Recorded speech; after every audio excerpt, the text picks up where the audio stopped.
अंतर्राष्ट्रीय योग दिवस के अवसर पर अलीगढ़ के अहिल्याबाई होलकर स्टेडियम में भव्य योगा कार्यक्रम का आयोजन किया गया। योगा कार्यक्रम में अलीगढ़ के सांसद सतीश गौतम, विधायक और महापौर के साथ साथ जिलाधिकारी एवं तमाम गणमान्य लोग मौजूद रहे। जिला अधिकारी विक्रम सिंह ने जानकारी देते हुए बताया कि योगा करने से शरीर में रोग होता है, इसलिए नियमित तौर पर आदमी को योगा करना चाहिए। कामकाजी महिलाओं के साथ साथ काम करने वाले लोगों को योगा करना बहुत जरूरी है। अगर कोई सरकारी कर्मचारी अधिकारी है तो अगर वह योगा करता है तो उसका दिमाग एकदम ठीक रहेगा। योगा को अपनी दिनचर्या में लाने का काम करें जिससे आपका दिन एकदम बैठा रहे। अलीगढ़ के सांसद सतीश गौतम ने भी लोगों से योगा करने की अपील की है। उन्होंने कहा है कि योगा करने दैनिक कार्य में काफी बदलाव आता है, इसलिए ज्यादातर लोगों को योगा करना चाहिए। योगा करने से निरोग तो रहेंगे, साथ ही आपका दिन भी खुशहाल रहे। दोनों हाथों को नीचे नीचे चिंता से मुक्ति, कमर से दर्द के लिए आसन, उपयोगी आसन की समस्या में जेनेटल और एक्सक्रीटरी सिस्टम से जुड़ी जो डिजीज है उनमें काफी बेनिफिशियल अभ्यास है भद्रासन। अति सुंदर सभी कंधों के समान है, दोनों हाथों को सामने कंधों के समानांतर इसमें करिए और धीरे धीरे श्वास करते हुए कुर्सी आसन में छोड़ते हुए ऊपर, बहुत अच्छे, फिर श्वास करते हुए नीचे, श्वास छोड़ते हुए ऊपर। 5 सेकंड के लिए होल्ड करने की कोशिश, केवल 5 सेकंड रोकने चाहिए, केवल 5 सेकंड। 1 2 3 4 5। लॉक करेंगे उंगलियों को और अपनी हथेलियां पलट देंगे। श्वास छोड़ते हुए ऊपर हाथों को लेकर जाएंगे, पैरों को पूरा वजन पंजों में लेंगे और एड़ियां पीछे से उठा देंगे। इस अवस्था में कम से कम 10 काउंट तक करेंगे। 1 2 3 4 5 6 बोलेंगे। अपने हाथों को नीचे लेकर आएंगे, स्थिति समवस्था की स्थिति आ जाएंगे, पैरों को पास करेंगे।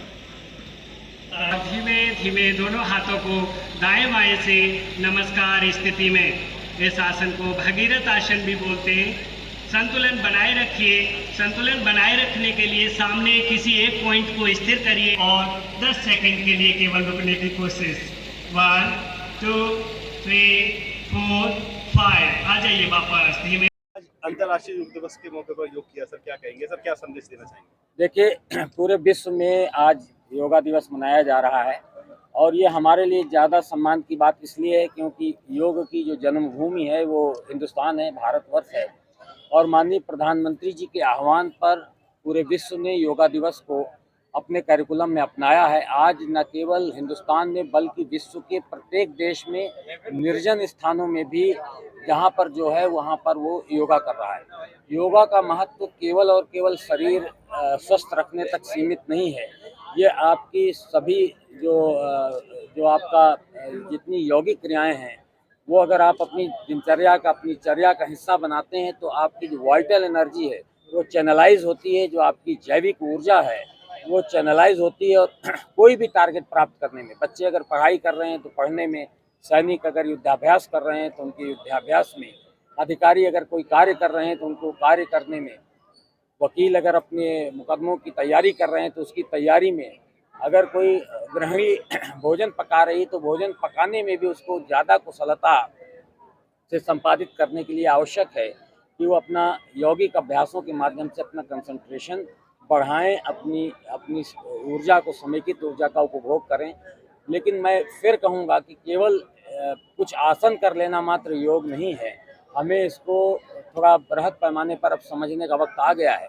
केवल आसन करने से अगर हमारे शरीर को और हमारे मन को इतना आराम मिल रहा है और इतना हमें उसका लाभ मिल रहा है, तो अगर हम योग के पूरे 8 अंगों को, यम, नियम, आसन, प्राणायाम, प्रत्याहार, धारणा, ध्यान और समाधि को अगर हम अपनी जीवनचर्या का हिस्सा बना लेंगे तो न केवल हमारे समाज के नैतिक मूल्य पुनर्स्थापित होंगे, समाज ज़्यादा सुव्यवस्थित और सुंदर स्वरूप लेगा।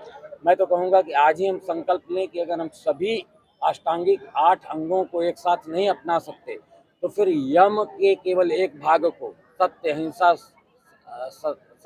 अस्तेय, अपरिग्रह, ब्रह्मचर्य, इसमें से किसी एक भाग को या नियम में से किसी एक सच, संतोष, तप, स्वाध्याय, ईश्वर प्रणिधान, किसी एक अंग को भी अगर हम अपनाते हैं और फिर अगले चरण में हम दूसरे अंग को अपनाते हैं, तो इस प्रकार से हम यम और नियम को अपने जीवनचर्या में अगर शामिल कर लेंगे तो हम बेहतर आसन कर पाएंगे, बेहतर शरीर और मन का एकीकरण कर पाएंगे, और फिर हम जो योग की अंतिम विभूति है और जो समाधि की अवस्था है, समाधि की अवस्था में शरीर त्याग की अवस्था नहीं है, समाधि का अवस्था है कि आपकी जो ऊर्जा है, आपकी जो प्राणिक ऊर्जा है और जो ब्रह्मांड की प्राणिक ऊर्जा है, वो एक तरीके से एक रिदम में आ जाए, इसको कहेंगे समाधि की अवस्था। तो जब वो समाधि की अवस्था आ जाएगी तभी विश्व कल्याण हो सकता है। तो ये पूरे विश्व के लिए भारत की एक अद्भुत देन है।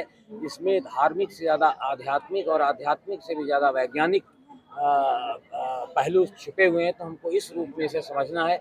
हमारी मूल मान्यताएं कुछ भी हों, हम किसी भी धर्म के अनुयायी हों, हमारी पूजा पद्धतियां कुछ भी हों, इन सब को जारी रखते हुए भी हम योगा को अपनी चर्या का हिस्सा बना सकते हैं। तो इस अवसर पे मैं अपने समस्त जनपद वासियों को, हर वय के लोगों को, हर लिंग के लोगों को, हर धर्मानुयायी को, हर प्रकार के लोगों को, हर निवासी को मैं आह्वान करता हूं कि योगा को अपनी दैनिक चर्या का हिस्सा बनाएं।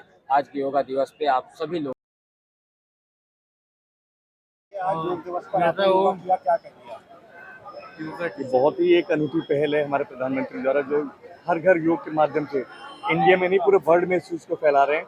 क्योंकि आज की इतनी टेंशन भरी लाइफ में अगर सबसे कोई जरूरी चीज़ है वो टेंशन फ्री होना, और योग ऐसा माध्यम और एक ऐसी कला है जो स्ट्रेस से स्ट्रेंथ की तरफ आदमी को लेके जाता है। तो मैं सबसे यही विनती करता हूँ कि ये अभियान एक दिन के लिए नहीं, पूरे साल इस चीज़ को हम सबको करना चाहिए। और आज की तो मेडिकल साइंस भी इस बात को मानती है कि योगा करने से बहुत बहुत बहुत फायदे हैं। ये वो कला है जिससे तन के संग मन को भी एक एक्सरसाइज होती है, जो आज के टाइम में बहुत जरूरत है कॉम्पिटिटिव भरी लाइफ को देखते हुए। सांसद जी, आज अंतर्राष्ट्रीय योग दिवस से क्या कहेंगे इसको लेकर? अंतर्राष्ट्रीय योग दिवस पे मैं सभी को बहुत बहुत शुभकामनाएं देता हूँ कि देश के प्रधानमंत्री नरेंद्र मोदी जी द्वारा 2014 में एक आग्रह किया था कि सब लोग योग करें, निरोग रहें। उसी की तर्ज पर आज पूरे विश्व के अंदर योग दिवस मनाया जा रहा है। मेरे अलीगढ़ में स्टेडियम में कम से कम 5000 बहन भाइयों के साथ मैंने भी स्वयं योग किया है। और आज देश के ओजस्वी प्रधानमंत्री विदेश की भूमि पर स्वयं योग कर रहे हैं और एक संदेश देने का काम कर रहे हैं। उसके लिए पुनः यहाँ पर योग में आए सभी बहन भाइयों का हार्दिक स्वागत और अभिनंदन। बहुत बढ़िया।